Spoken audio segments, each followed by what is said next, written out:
Hi everyone, welcome back to another analysis video for Higurashi Sotsu.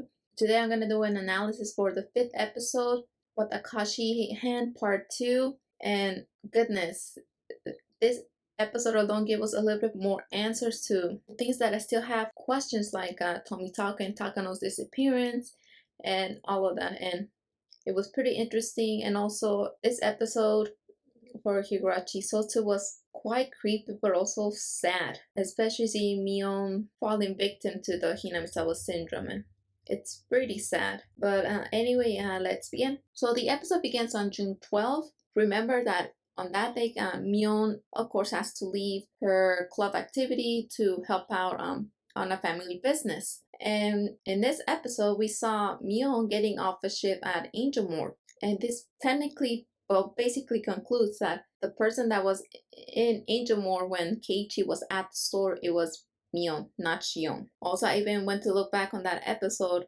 and I could kind of tell a little bit of the difference between the twins. You kind of have to look kind of closely to their eyes because they're shaped different. I mean, one of the differences I noticed between Shion and Mion is their mannerisms, the way they speak, but also the shape of their eyes are different. I noticed that Shion's eyes are more oval and Mion's are shaped a little bit different. I mean, this scene was very cute. I mean, we saw Mion hugging the doll. It was a very cute moment. Then we go to June 14. We skip to 13. As you know, that's the day where Mion meets Keiichi at Angelmore, and feeling embarrassed, she pretends to be her sister. But on June 14, we get to see the curry cookout that the entire class has. I love this little scene. I mean, I even loved it during the BN. I mean, one of the most funniest moments in this scene alone is when Keiichi starts bath mouthing curry. And you know, Chia Sensei is a big fanatic of curry. So it was pretty hilarious him bath mouthing it and then swallowing his words when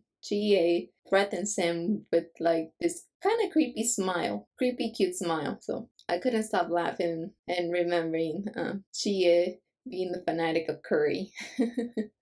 Mion, of course, has the club turn this school activity into a challenge. And of course, each member has to face each other and make the best curry. And of course, we see Sadako ruin everyone's dishes. I mean, that part kind of pissed me off, but I mean, she literally pushes Keiichi's pot to the ground, pours an entire bag of salt on Rena's pot, and sweetens Mion's pot. I mean, I love food and I hate when someone ruins dishes on purpose. Then after class, we see Mion, Keiichi, and Rena going home. And of course, Keiichi is hungry. And we see Mion heading home and dressing up as Shion to bring a bento box to Keiichi's home. And of course, this confirms that that person that was with Keiichi, it was Mion, not Shion. And we also get to see Sadako watching from afar with her red eyes, making sure that things are going in her favor. Then we get to see the following day, which is June 15,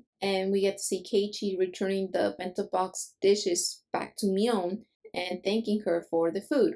Of course, this scene is pretty adorable because Mion is getting all embarrassed, but we also get to see something very interesting. We get to see Sadako getting frustrated. I'm thinking this is very likely because she's getting impatient that Mion is still keeping a clear head despite being injected with the H173. Then we get to see the following day, June 16, and this is where everything begins. We see Mion working at the toy shop, cleaning the outside, and then seeing the same doll that Keiichi gifted her. And as she goes inside the store, we see Keiichi and Shion are making their way to the toy store. Of course, remember that Keiichi doesn't know that Shion tricked them, and when he decides to buy the same doll that he gave Mion, and then Mion seeing this with her own eyes, it really hurts her. And of course, as Keiichi and Shion leave, we get to see the beginning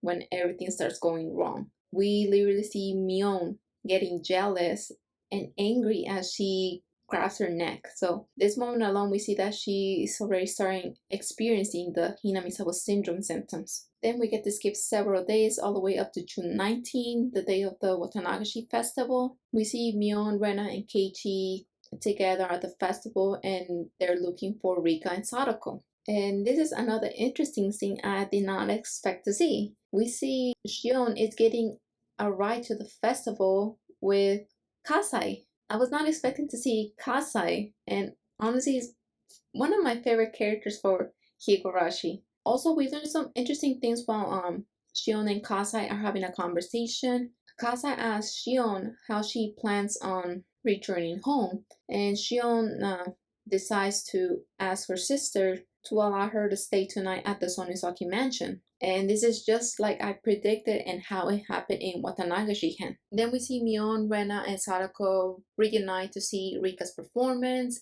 And we see Mion looking for Keiichi. And remember that I stated before that Sadako seemed to be getting impatient. And so she decides to rile Mion by telling her that Keiichi got dragged off by Shion, and even making comments about the wonderful time they're having together, knowing that this is gonna hurt Mion. I mean, we even get to see Mion scratching her throat, which means that she's already entering the higher stages of Hinamizawa syndrome. Finally, we get to see a little more about what happens with Tomitake and Takano during the Watanagashi. Remember that after Shion and Keiichi sneak into the warehouse, Takano and Tomitake go their separate ways, but we learned that they stole a band truck and left in a hurry. And we get to learn a little bit more of what happens here. On this scene alone, we learned that Takano told everything to Tomitake about the final operation,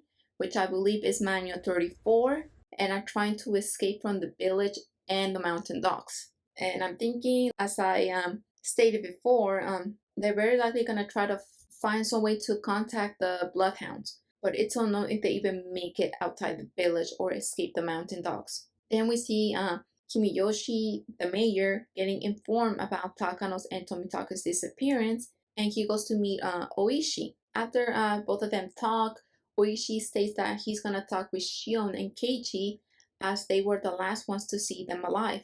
Just as Shion makes her way to the Sonizaki mansion, we see Kasai arriving and giving Shion a taser to protect herself. And then after Kasai leaves, we see Oishi arriving and informing her about Takano's and Tomitake's disappearance, which kind of frightens Shion, because she then starts believing that the Kurds are gonna go after her and Keiichi. However, there's something interesting I noticed about the conversation between Shion and Oishi. I mean, Shion literally called Oishi uncle. This means that they're very likely on good terms, just like they were in Miyakashi and Watanagashi, as they were both cooperating to discover the truth about the deaths and disappearances that occur on the Watanagashi, and also to solve Satoshi's disappearance. Then we get to see Shion calling Keiichi over the phone to discuss Takano's and Tomitake's disappearance. And this is where things get very, very intense. Mion overhears the conversation and immediately confronts Shion. This is where the roles are completely reversed, now that Mion has Hinamizawa syndrome and Shion does not.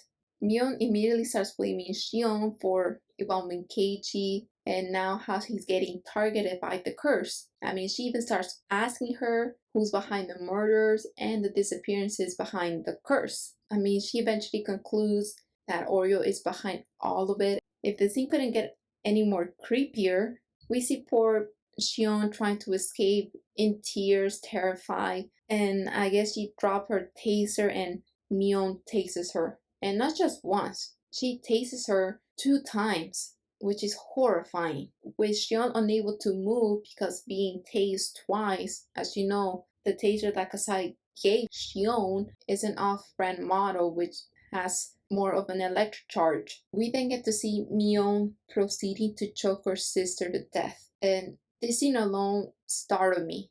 After killing Shion, Mion kind of snaps out of the symptoms and realizes what she has done and starts crying. But then after, I guess, crying for 1 or 2 minutes or even a couple of seconds, she stops crying and she returns to this calculated, cold expression that she only shows when she acts as the future leader of the Sonozakis. very, very terrifying. After killing Shion, Mion grabs the taser and tases her sleeping grandmother, thus killing her. And I guess Mion is gonna realize what she did and very likely dump the body to the well along with Shion's body. And this is where the episode ends, and this episode pretty much confirmed my theory about Mion killing Shion and Oryu on the night of Watanagashi. And very likely she's gonna go for the mayor too, now that she believes the head of each of the three families are behind the murders. I mean, after all, Kimiyoshi disappears on the night of the Watanagashi. Since the following day, we learned that the mayor goes missing and Mion didn't get any sleep because she was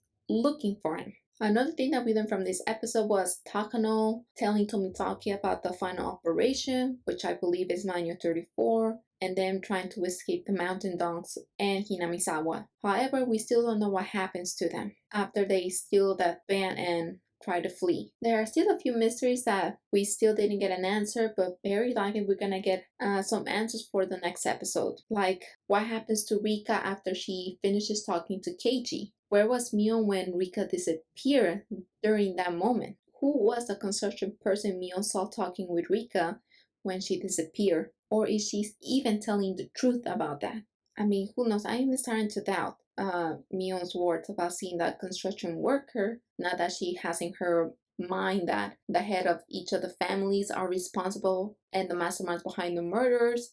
And very likely when she kidnaps the mayor, tries to get some information from him, she then comes to the conclusion that Rika is behind it, and who knows, this might be a good motive for Mion to kill Rika, but it's still unknown. I mean, after all, when she has that moment while she's holding that ladder, she starts blaming Rika for the curse. So it's still unknown. Also, is there someone behind that room when Keiichi tries to open it? It feels like if someone's holding that door. I mean, the noise is just weird. Also, why are the mountain dogs following Mion? I mean, do they suspect that Mion is already suffering from the Hinamizawa syndrome? Is that why they're following her and surrounding the entire Sonosaki mansion in the end?